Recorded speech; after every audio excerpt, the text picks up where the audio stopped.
Boleh nggak nasabah mengithbat sebuah nasab kalau dia tidak betul-betul tahu itu tersambung? Nggak boleh. Nggak boleh.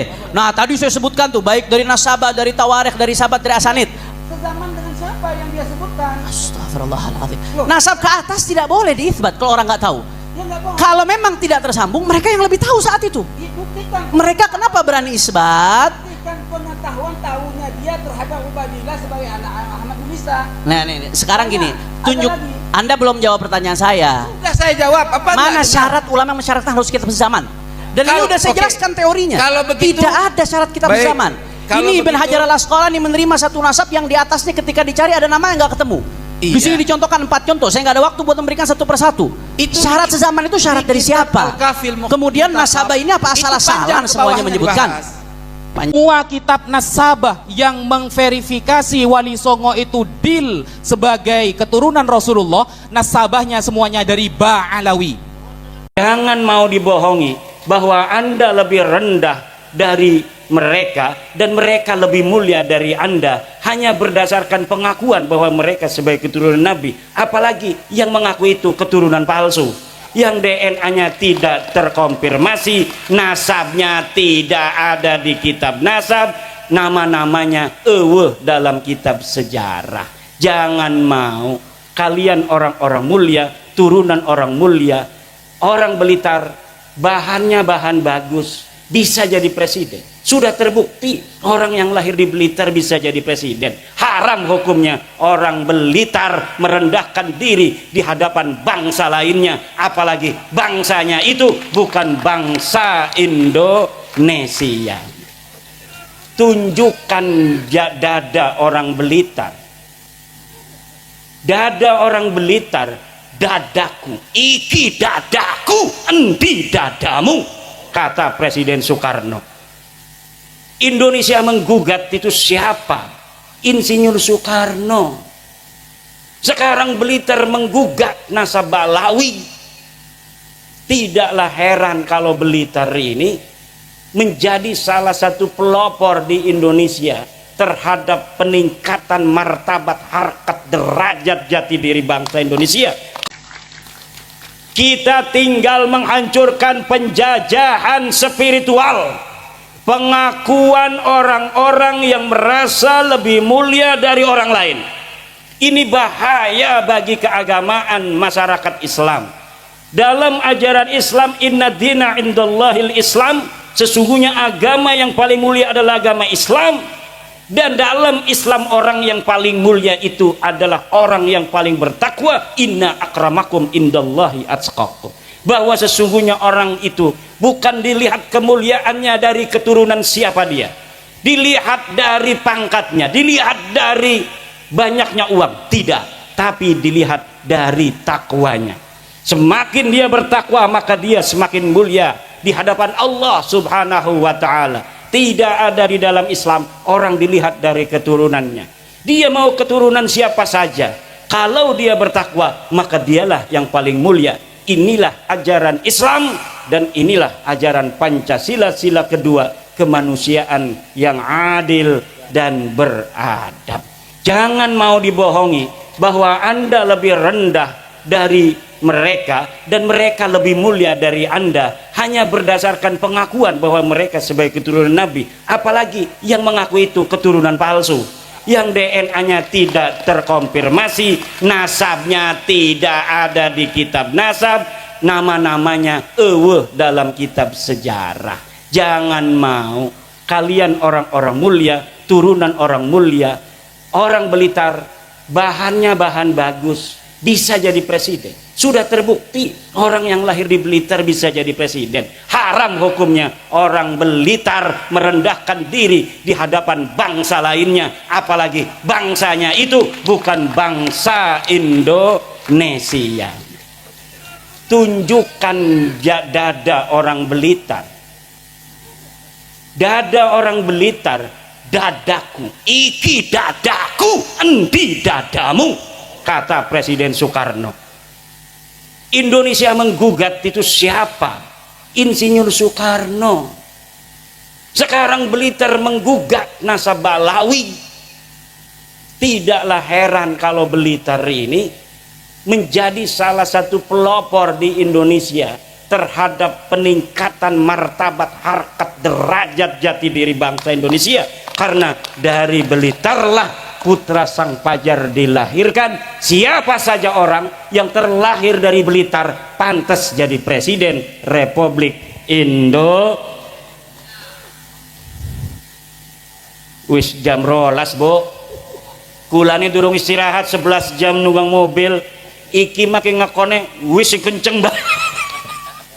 Iki bapak dudu orang gelem pegel nunggang mobil kayak setan bae 160. Wis kita ngelilir, Bu, kenceng. Kalau kitanya lagi bangun kan langsung wis jangan kenceng-kenceng, tapi kan kita nggak bisa melotot terus, kadang ada tidurnya. Itu kalau saya tidur udah 200 aja. Allah. Semoga barokah Kiai Rosid, barokah Kiai Rosid. Kiai Rosid kita doakan panjang umur, rambutnya gondrong, amin. Kiai Rosid rambutnya pakai belangkon digondrongin, keren. Santri saya itu, Pak, santri saya kalau dia pengabdian lulus dari aliyah kan, ngabdi dulu setahun, nggak boleh cukur, suruh gondrong. Kenapa? Supaya nakalnya habis di pondok. Nanti ketika di masyarakat dia udah nggak heran lagi ngeliat orang gondrong segala macem. Dulu aja saya udah gondrong di pondok kan.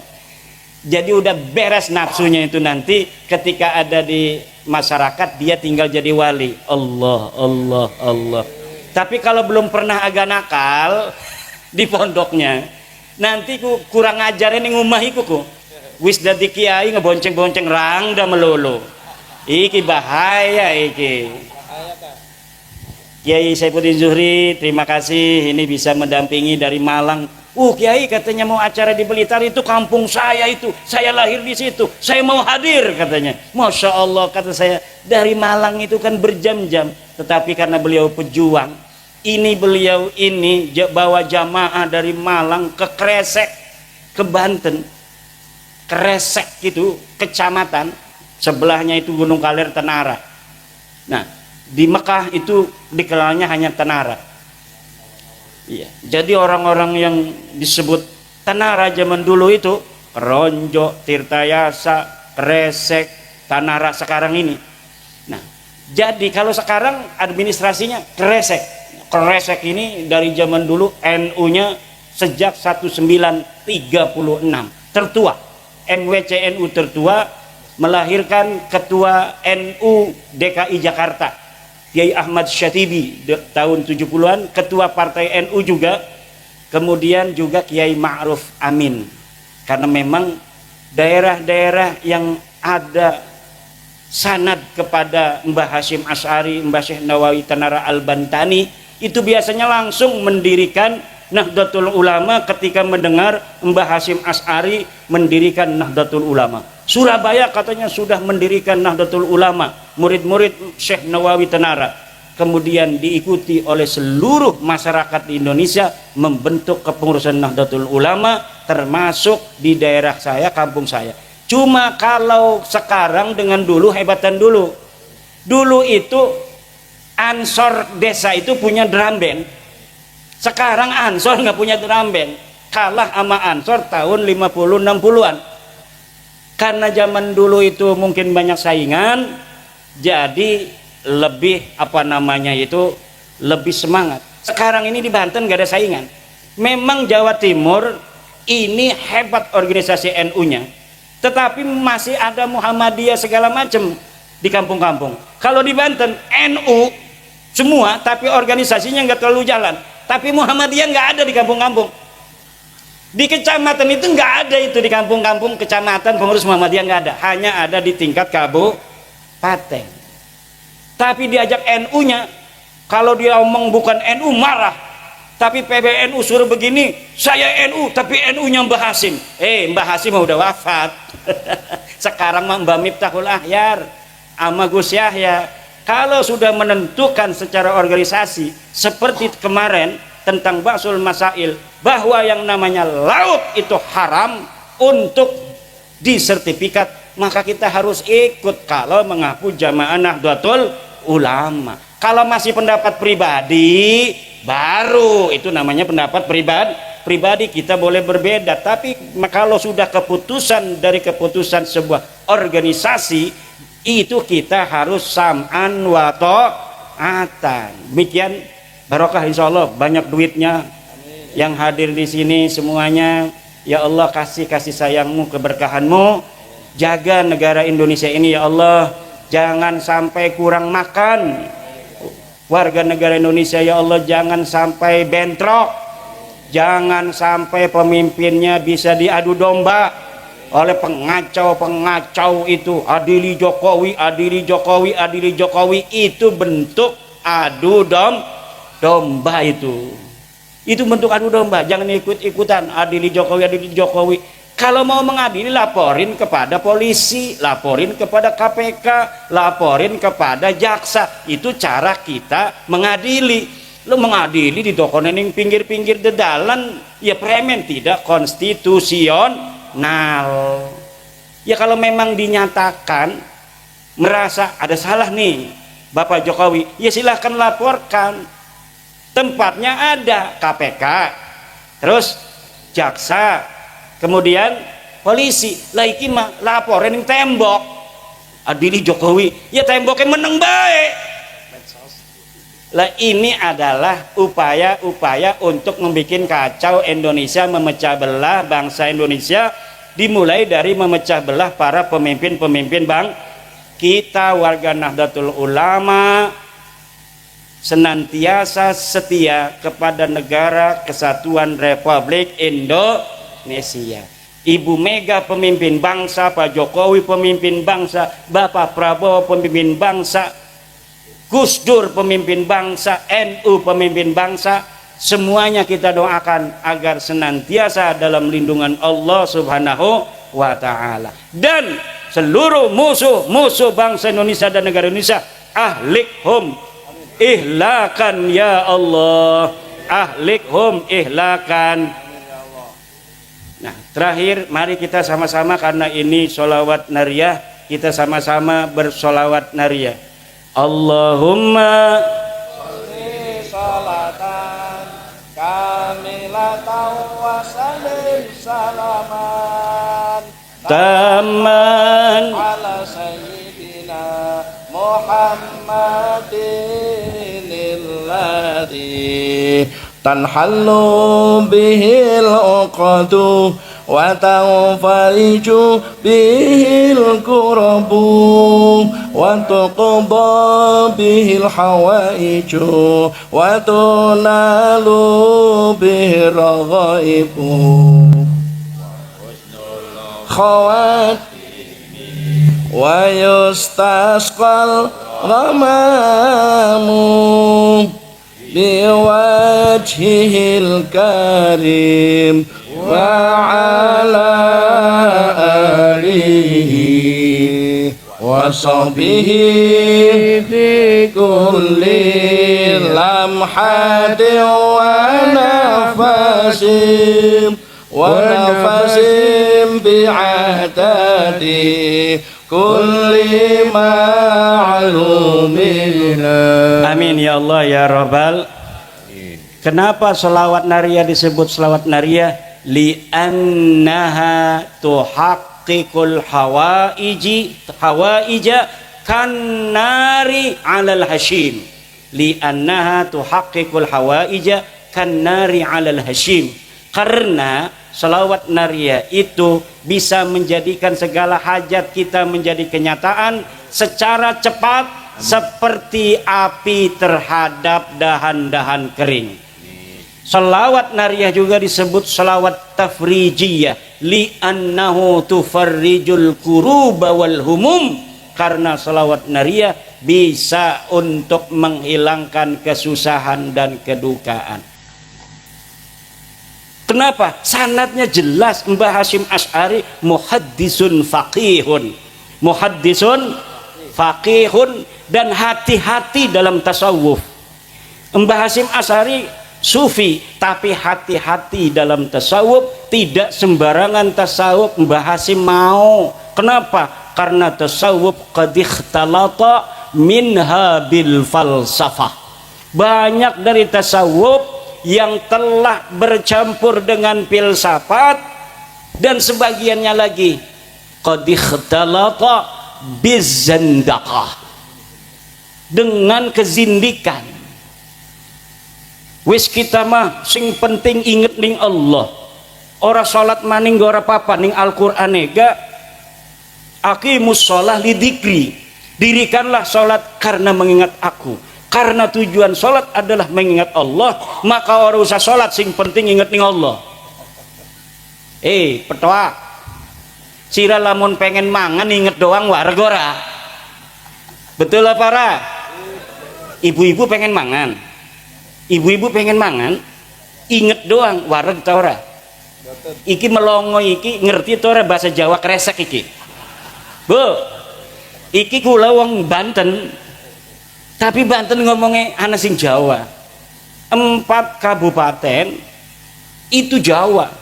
Kabupaten Serang, Kota Serang, Cilegon, Kabupaten Tangerang. Kabupaten Tangerang ada 29 kecamatan, 7 kecamatan bahasa Jawa. Kula ning Kabupaten Tangerang bahasane Jawa.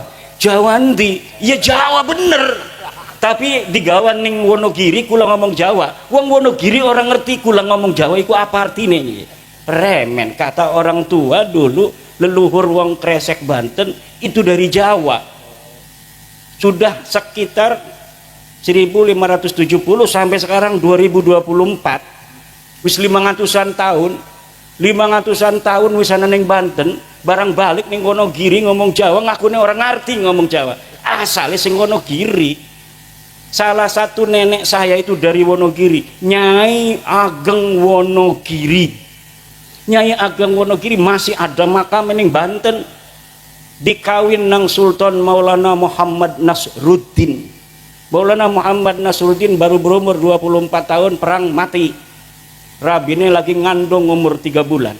Coba lamun umpamane waktu iku rabine orang ngandung, Kesultanan Banten putus. Ning zaman Sultan Maulana Muhammad Nasruddin, sultan ketiga dari Banten. Tapi alhamdulillah ketika deke perang mati, rabine lagi meteng wong Wonogiri. Kemudian dua anak arane Abdul Qadir. Abdul Qadir dari sultan Abdul Mafakhir Mahmud Abdul Qadir. Barang dari sultan arane dawa. Kudune mah presiden kita ke Prabowo Subianto. Ketika harus jadi presiden, dawa arane Presiden Prabowo Subianto Manunto Putro.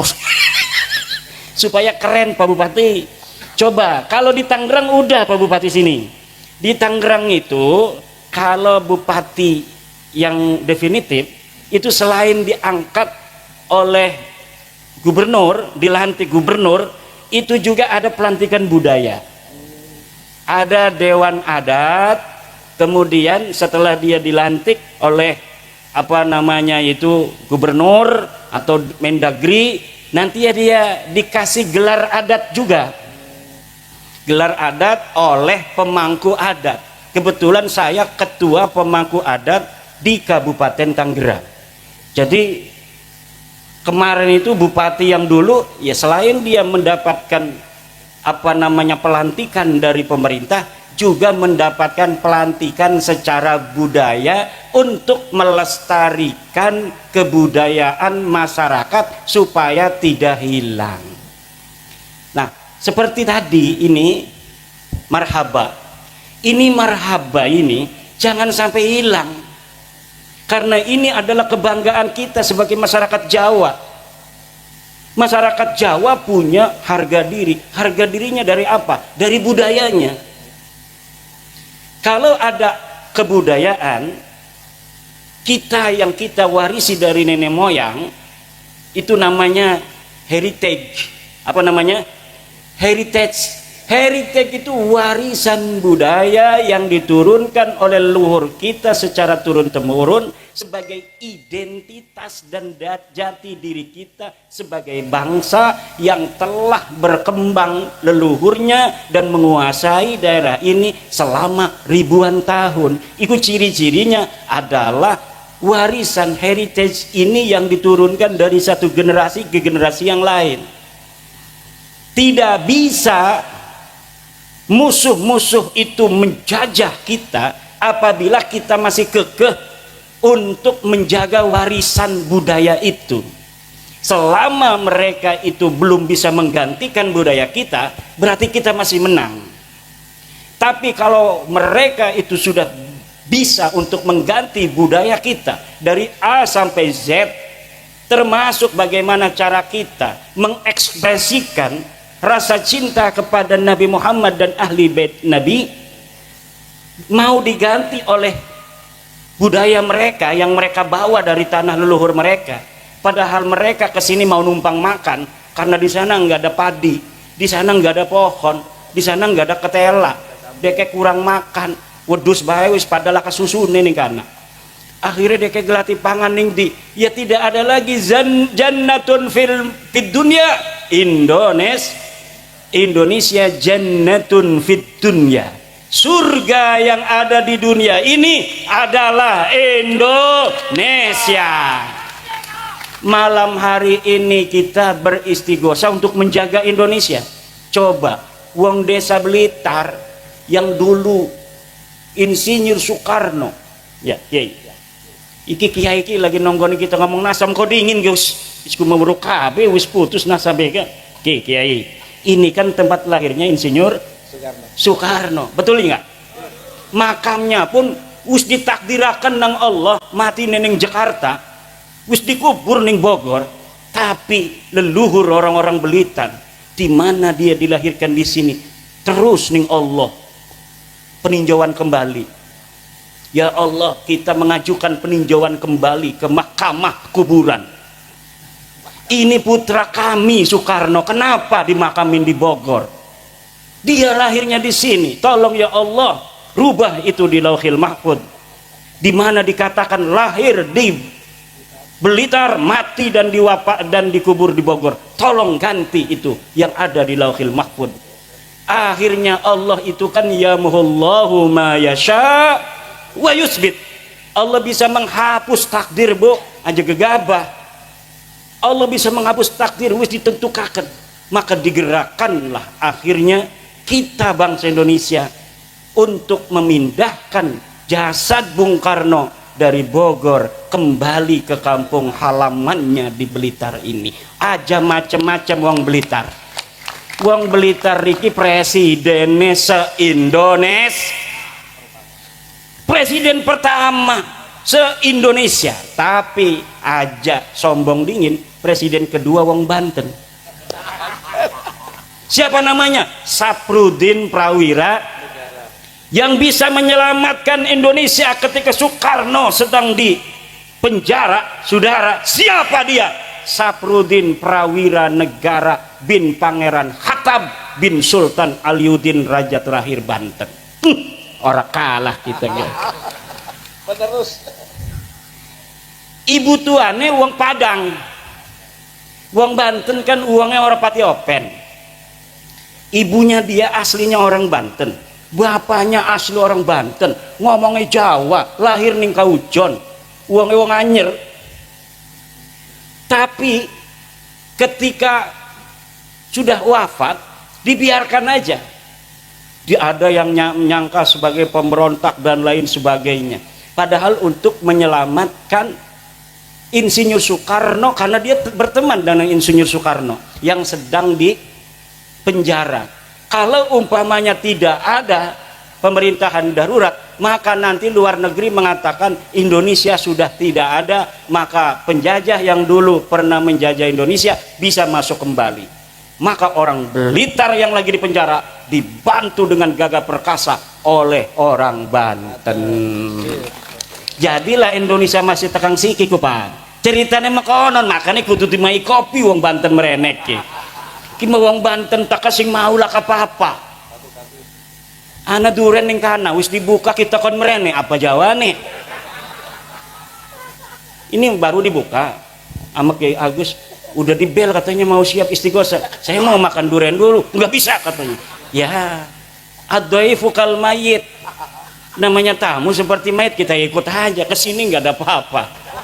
Malah suruh dikir lagi, padahal saya udah naik mobil dari Banten 11 jam. Mau istirahat dibelin melulu tuh sama PWI Tulungagung, PWI Blitar. Kiai jangan istirahat langsung aja. Karena apa? Sebenarnya saya ini ceramah itu bukan ahlinya, Pak. Saya ini tukang ngajar ngaji Fathul Qorib di rumahnya, tukang ngajari Fathul Mu'in. Ki gara-gara nasab ki kula diundang-undang, gara-gara nasab Balawi saya teliti. Ya biasa aja penelitian bahwa Balawi dudu putune Nabi, diundang-undang merene lamun ora teka maksa, awas sudah jauh teka mah premen. Akhirnya saya ditelepon oleh teman saya Syarif Ahmad Dairabi, Agus Dairabi, Kiai, acara di sana Kiai Rosid menanti bersama orang-orang di Kanigoro. Wah, kata saya udah ada jadwal, sebulan hanya 4 hari saya boleh keluar karena tugas saya ngajarin ngaji di pondok. Tetapi kadang-kadang Allah itu yamhullahu ma yasha wa yusbit. Ya barang sing teka wong sing berat mah batur dewek igati kan. Karo Kiai Abdul Rasyid baru kenalan hatinya saja, sama-sama ahli istighosah. Tapi durung pernah kependak kan, orang-orang berat durung pernah kependak. Tapi karo Syarif Dairabi mah kulane kependak bae. Dadi ora enak. Wong sing berteman itu punya hukuk, alaihi hakun, mempunyai hak, lahu wa alaihi hakun. Akhirnya walaupun saya sudah ada jadwal 4 hari di Lampung, tidak lagi nerima yang lain, 1 bulan Februari ini terpaksa ini merene doang ki, sing 11 jam sing Banten merene, keesuk balik maning. Allah hanya pengen kependak karo ibu-ibu yang cantik-cantik, keluarga besar Presiden Soekarno. Ini kita ini malam ini mau istighosah mendoakan bangsa Indonesia karena lagi bahaya iki. Akeh sing adu domba. Presiden kita diadu domba supaya pecah kongsi. Presiden Prabowo diadu domba karo Pak Jokowi. Pak Jokowi diadu domba karo Bu Mega. Ibu Mega diadu domba karo SBY. SBY diadu domba karo Fufu Fafa. Macem-macem lah. Kata Pak Prabowo, jangan pisahkan aku dan dia. Gak mau. Pak Prabowo itu orang cerdas, bos. Orang mau misahin Pak Prabowo dengan Pak Jokowi nggak bisa. Orang memisahkan Pak Jokowi Bu Mega nggak bisa. Kedelangnya doang orang akur gak. Semuanya hatinya demi bangsa dan negara Indonesia. Orang-orang yang sudah ditakdirkan Allah di atas untuk apa? Untuk menjaga, untuk menjadi pemimpin bangsa. Pasti di dalam hatinya ada kecintaan kepada bangsa dan negara Indonesia. Semuanya saya yakin tidak mau bangsa dan negara Indonesia ini hancur kembali ke zaman dahulu kala. Masing-masing daerah gawe kerajaan dewek. Blitar gawe kerajaan sendiri, Tulungagung bikin kerajaan sendiri, Solo bikin kerajaan sendiri, Banten bikin kerajaan sendiri. Masing-masing gampang diadu domba, masing-masing gampang peperangan. Sekarang ini ketika sudah ada Indonesia, saudara, kita ini aman, tentrem, kertara harja, hari-hari jadi malaikat KB mau bisa korupsi setitik karena kena emang manusia aja. Ini tujuannya pemimpin kita Pak Prabowo untuk bangsa negara, Pak Jokowi untuk bangsa negara, Pak Ibu Megawati untuk bangsa negara, SBY untuk bangsa negara, Gus Dur untuk bangsa negara, Pak Muhaimin untuk bangsa negara, PBNU untuk bangsa negara. Tetapi manusia KB tujuannya baik, tapi kita lamun bisa mesin ngarep mekononku Iku arane manusiawi, Bu. Ngerti teh boten nyengir-nyengir makanan iki? Bu, semuanya untuk bangsa negara kita. Tetapi karena manusia itu wataknya itu seperti watak asalnya. Asalnya manusia itu adalah dari sperma, Bu. Sperma itu kalau kita belajar ilmu biologi, kita ini belajar ilmu biologi ketika ning sanawiyah, betul.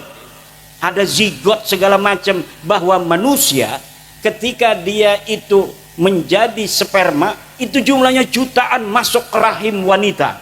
Tapi yang nyampe pertama hanya saat yang paling cepat nyampenya inilah ke dinding rahim wanita yang akan menjadi anak. Yang lainnya itu mati.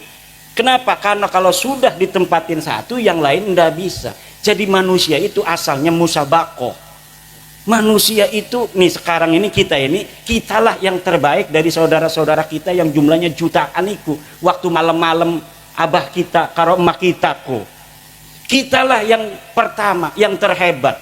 Kemudian kita menjadi segumpal darah. Kemudian jadi segumpal daging. Kemudian dibentuklah oleh Allah, laki-laki atau perempuan, dikasih nyawa oleh Allah, dilahirkan. Dialah yang terbaik, dialah pemenang. Nah, manusia masih ingat waktu dheweke ning jero rahim rebutan karo dulur-dulure. Maka walaupun tujuannya bagus semua, tapi ada persaingan. Iku persaingannya namanya persaingan politik. Persaingan politik itu wajar. Tapi tidak bisa diadu domba untuk menyengsarakan rakyat, nggak bakal mau mereka. Mereka itu hanya mau bersaing politik dengan tujuan sama, yaitu demi bangsa dan negara. Lah musuh-musuh ini ngadu domba agar negara kita hancur. Rela apa tidak kalau ada orang mengadu domba pemimpin-pemimpin kita agar bangsa dan negara kita hancur? Ya. Lawan apa lawan? Lawan. Hancurkan apa tidak? Ya. Hancurkan itu orang-orang yang mau mengadu domba Bapak Prabowo dan Bapak Jokowi, yang mau mengadu domba Bapak Jokowi dan Ibu Mega, yang mau mengadu domba Ibu Mega dengan SBY, yang mau mengadu domba Bapak Prabowo dengan Bapak Gibran Rakabuming Raka. Hancurkan ya Allah, sehancur-hancurnya. Kenapa? Kalau pemimpin-pemimpin kita itu sudah bisa diadu domba, maka lemah kekuatan kita. Banten itu Pak, Banten cerita gimana? Bukan karena saya orang Banten membanggakan Banten, tetapi memang dalam buku sejarah Banten tidak bisa dimasuki oleh musuh kecuali oleh pengkhianat yang dari dalam Banten sendiri. Sultan Hasanuddin ketika jadi sultan didatangi oleh siapa itu, orang Belanda itu. Bukan, yang pertama kali datang dari Eropa ke Indonesia ini, ke Nusantara, itu pertama datang ke Banten, mau dagang katanya. Akhirnya diterima oleh orang Banten. Pas dagang dia memonopoli, diusir sama orang Banten. Kemudian pada zaman Sultan kedua Maulana Yusuf juga diusir. Pada Sultan Maulana Muhammad tidak bisa menguasai. Pada zaman Sultan Abdul Mafahir mulai perang 1630. Pada saat Sultan Agung Tirtayasa puncak peperangan VOC Belanda dengan Kesultanan Banten. Nggak bisa menang itu musuh-musuh Banten. Tapi ketika diadu domba oleh Belanda antara ayah dan anak, akhirnya anaknya ini mau memberontak pada ayahnya. Musuh sudah ada di istana sendiri, barulah bisa ditaklukkan. Dan kelakuan seperti ini bukan hanya Banten, seluruh bangsa Nusantara itu adalah para pejuang petarung yang siap perang. Ki wong Blitar ki siap perang kabeh ki. Senajan kedelenge pada lemes iki mah. Kenapa? Karena bukan masa perang. Kalau masa perang semuanya ini saya yakin mau perang. Makanya kita lagi risih kini Banten siki anak pik 2 ki. Ada pik 2 ini saya itu ada ketakutan apa? Takut pemerintah nggak mau mengikuti keinginan rakyat Banten untuk menyetop PIK 2, akhirnya rakyat Banten merasa dijajah. Kalau perasaan merasa dijajah sudah hadir, saya yakin, bukan memastikan, saya yakin akan terjadi suatu huru-hara. Kenapa? Ketika masyarakat di mana saja itu sudah merasa dijajah oleh orang asing, sementara dia merasa yang harusnya itu membela tidak membela, maka terpaksa yang biasa nyangkul, cangkulnya akan dibuang. Yang biasa nyoret kitab, pulpennya akan dibuang, kitabnya akan ditutup. Yang biasa dagang, tokonya ditutup. Yang biasanya cuma nganggur di pos kamling, main remi, main catur, caturnya disepak. Nah ini makanya PBNU sudah mengeluarkan Bahsul Masail kemarin, bahwa menurut Bahsul Masail Nahdlatul Ulama, hasil keputusan tahun 2025 ini laut haram disertifikat. Saya memohon kepada pemerintah, presiden, menteri ATR BPN, menteri KKP, dan seluruh yang terkait, bahwa PBNU sekarang sudah memberikan fatwa keagamaan bahwa mensertifikat laut dengan HGB dan SHM hukumnya haram. Tolong patuhi fatwa Nahdlatul Ulama, hentikan PIK 2 di Tangerang dan seluruh Indonesia.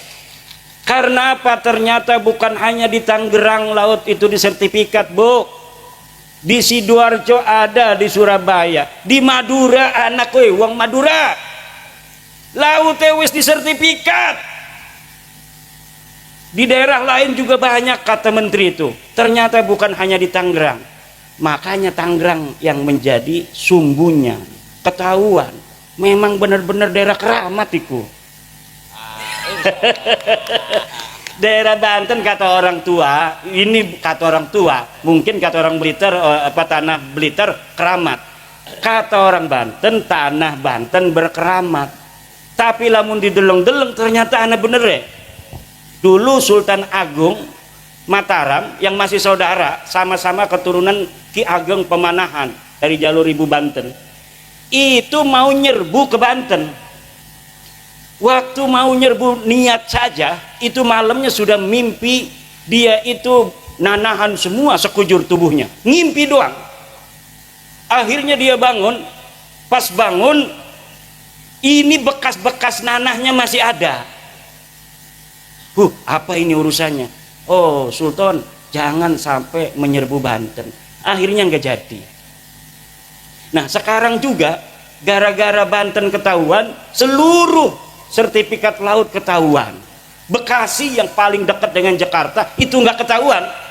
Yang ketahuan di Tangerang dulu. Maka tolong kepada para pemerintah, iki masyarakat, saya lihat sekelibat itu sudah ada cucu Pangeran Jaga Lautan Pulau Cangkir itu yang berziarah. Itu saya ngelihat karena saya kenal semua cucu Pangeran Jaga Lautan. Ada yang sudah berziarah dan bukan dari NU. Jadi banyak cucu-cucu Pangeran Jaga Lautan itu yang bukan NU.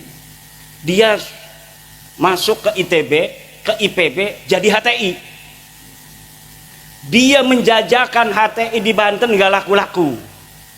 Nah sekarang ini kalau menjajakannya ini adalah keadilan, kalau menjajakannya keadilan di Banten karena ada pendidasan, akan laku dia ini. Saya kenal karena masih saudara. Wah udah ada nih oknum-oknum nih jarah. 2 hari lagi setelah dia jarah demo di situ. Wah ini kemarin itu. Kenapa? Kalau jualan HTI enggak laku, tapi kalau jualan keadilan laku. Kenapa? Keadilan itu sangat dirasakan oleh masyarakat. Makanya tolong, ini kalau sudah orang-orang yang tidak cinta kepada NKRI, yang tidak cinta kepada Pancasila, Bhinneka Tunggal Ika, sudah ikut main begitu, ini pasti masyarakat itu akan mudah dibodohi, akan tidak jernih lagi cara berpikirnya, dan gampang untuk diajak menuju hal-hal yang kurang produktif untuk bangsa, negara, dan agama Islam sendiri. Maka tolong hal-hal pembangunan yang sangat sensitif dengan kepentingan masyarakat secara luas seperti laut ini adalah milik umum, malun mustarak. Menurut fatwa PBNU dalam Bahsul Masail Kombes dan Munas 2025 ditetapkan bahwa laut adalah malun mustarakun, harta yang dimiliki oleh semua, tidak boleh haram hukumnya disertifikat baik HGB maupun SHM. Tolong pemerintah memperhatikan hasil keputusan daripada organisasi Islam terbesar di dunia, yaitu Nahdlatul Ulama. Supaya apa? Ini orang-orang pengadu domba ini supaya tidak lagi punya jalan untuk mempengaruhi masyarakat. Pada saat yang sama HTI di mana-mana mengibarkan benderanya. Coba di Surabaya, tempat berdirinya Nahdlatul Ulama, ribuan HTI mengibar-gimbarkan bendera. Hari yang sama di Jogja juga mereka mengibar-ngibarkan bendera HTI. Di Banten ketika ada demo itu, demo menuntut ditutupnya PIK 2, baik PSN-nya maupun PIK 2-nya yang bukan PSN, itu saya lihat mereka tidak mengibar-ngibarkan bendera la ilaha illallah. Tetapi 70% itu orang-orang HTI. Masyarakatnya hanya beberapa persen. Nah, makanya ini adalah sebuah hal yang mengkhawatirkan. Karena apa? Kalau jualannya itu adalah jualan keadilan dan anti kezaliman yang sedang dirasakan oleh masyarakat sendiri, maka ini akan laris manis Tanjung Kimpul. Laris manis Tanjung Kimpul. Maka tolong ini pemerintah untuk memperhatikan. Ini Nahdlatul Ulama sudah turun loh, pakai fatwa Bahsul Masail. Saya di malam-malam di bel untuk datang ikut juga. Kata saya tidak mau ikut-ikut dulu, nanti kalau sudah kondisinya kondusif baru saya ikut-ikutan lagi. Sekarang iya, saya sekarang ini lebih baik bersama Nahdlatul Ulama di bawah. Ini enak sekali. Kenapa? Karena Nahdlatul Ulama hari ini sudah 56%, Bu. Dari seluruh masyarakat yang mengaku Islam, 56%-nya mengaku NU. Ini sebenarnya pun kata sebagian teman, ini sudah dapat ngepres. Sebenarnya lebih dari 56%. Tetapi tidak baik untuk keseimbangan suatu bangsa di mana sebuah organisasi sangat mendominasi dari jumlah kuantitas. Sebenarnya lebih daripada 60%. Tetapi ditekan agar apa? Agar tidak terlalu gejlok. Masa iya, nanti akan bahaya sekali. Bahaya sebuah bangsa, organisasi banyak, tetapi ketika disurvei, organisasi Islam itu ada ratusan, Pak. Ratusan. Tapi pas disurvei, ada organisasi yang sama sekali tidak punya massa. Bahkan ada organisasi yang organisasinya, pengurusnya itu luar biasa. Dia acara apa saja itu aktif. Bahkan sering bikin sebuah pengamatan terhadap kejadian sosial dan politik. Terkenal ketua anu, sekretaris anu. Tetapi ormas ini ketika disurvei ke bawah tidak punya massa ternyata. Tapi NU yang dirinya sendiri merasa hanya punya 90 juta. Itu Yai Said Agil Siraj kalau ditanya orang, Yai, NU itu jumlahnya ada berapa? 90. Iku goling awag. Uling awag, nebak-nebakan doang, tidak berdasarkan survei. Pas tahun 2017 disurvei, saya ikut ketika presentasi tim surveyornya itu. Ketika tim surveyor presentasi dari Alpala Research, saya melihat bahwa 130 juta 2017 itu orang mengaku dirinya NU.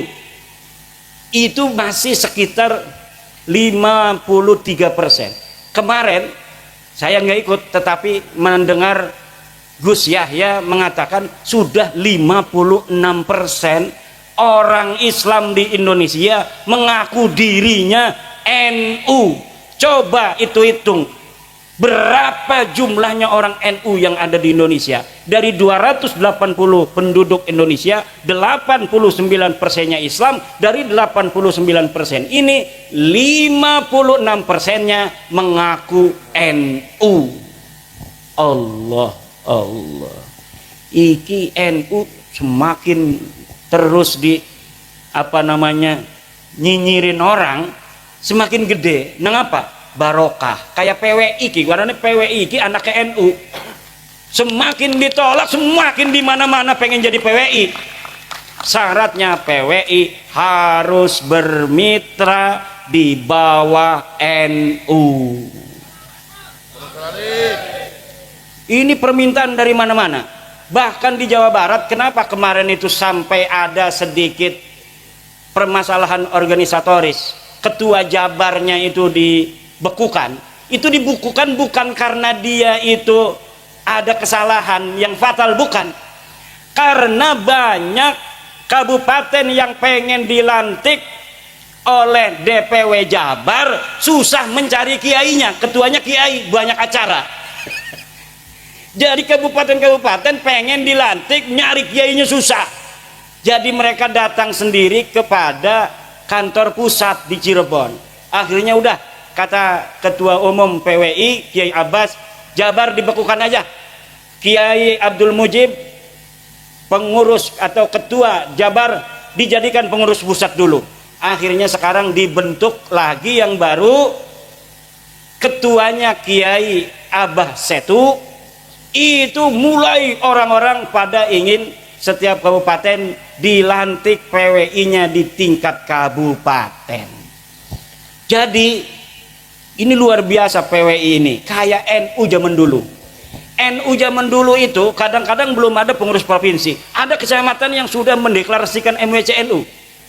Seperti di Banten, itu kampung saya, itu Kiai Muhammad Amin pulang dari Mekah tahun 1936.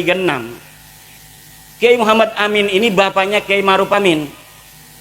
Dia pulang dari Mekah, belum ada kepengurusan tingkat kabupaten PCNU tahun 1936,